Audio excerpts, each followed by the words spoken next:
홍공 후짜. 네, 안녕하세요. 반갑습니다. 영어 전문가 홍공쌤입니다.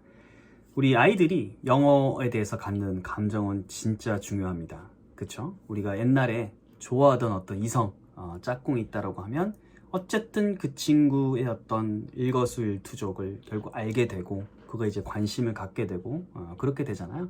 마찬가지로 뭐 영어라는 게 이제 무생물이긴 하지만 영어를 좋아하게 되면 영어에 대해서 이제 이것저것 이제 자꾸 배우려고 하게 되고 그러다 보면 시간이 지났을 때 영어를 그쵸 잘 하게 될 확률이 높고 오랫동안 공부하게 될 확률이 높습니다. 그래서 이와 같이 영어 감정이 진짜 정말 이제 중요하다고 말씀을 드렸는데 이제 우리 아이들이 이제 초등학교 때 정말 계속된 뭐 시험이라든지 뭐 많이 외워야 된다든지 여러 가지를 통해 가지고 영어를 싫어하는 사례들이 꽤 많이 있습니다. 근데 이제 부모님들이 그걸 이제 객관적으로 이제 알게 됐다 하더라도 이거 어떻게 해야 되나? 우리 애가 이제 영어를 싫어하는 것 같은데 과연 어떻게 해야 되나?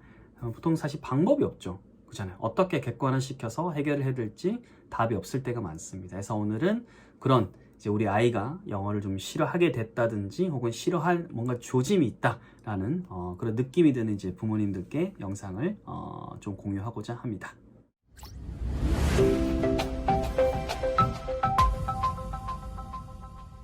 자, 일단 싫어한다는 것은 여러 가지 측면이 있을 텐데 저는 한 세 가지 정도를 말씀을 드리려고 해요. 첫 번째는 학습 불량인 것 같아요. 학습 불량에 대해서 과연 아이하고 부모님이랑 합의를 받는가 혹은 그 부모님이 생각할 때 우리 아이의 성향상 지긋하게 요거를 충분히 다 할 수 있는 것인가 아니면 그렇지 않은가.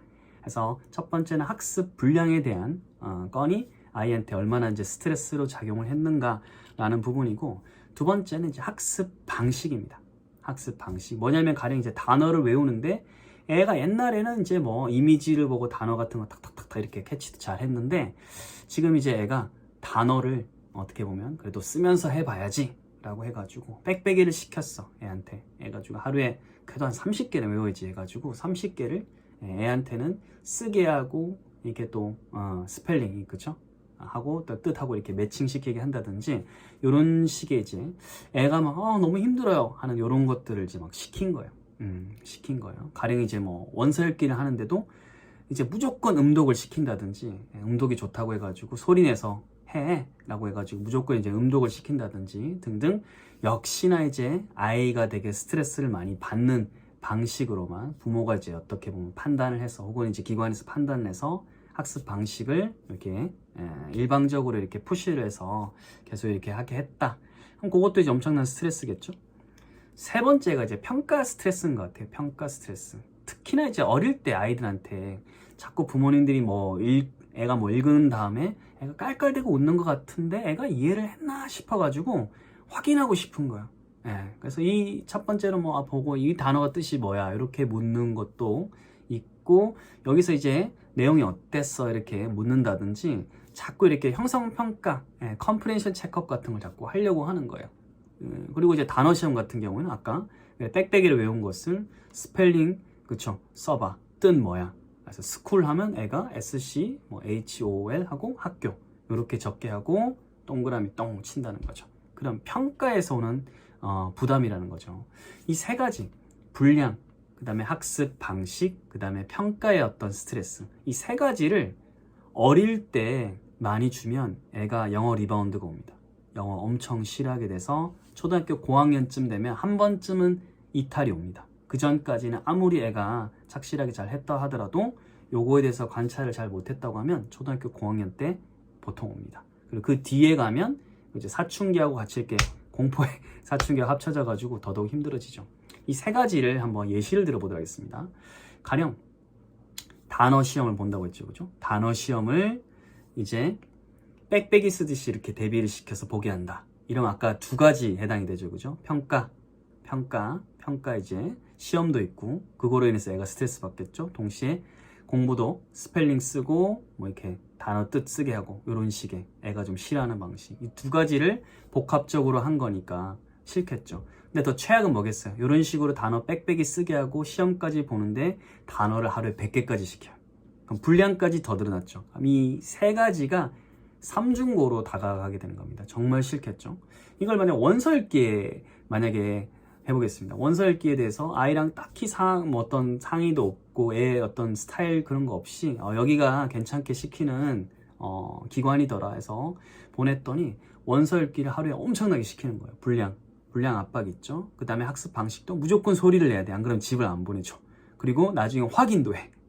그럼 얼뜻 보면 이 세 개 중에 사실은 세 가지를 이렇게 다 하게 되면 스트레스가 삼중고를 오게 되면 정말 숨이 막히는 거거든요. 네, 그쵸? 그러면 이제 애가 얼마나 영어가 싫겠습니까? 물론 일정 부분은 배우는 게 있고 우리 어른들 시각에서 봤을 때 애가 막 이렇게 달달달 하니까 정말 잘하는 것처럼 보일 수 있어요.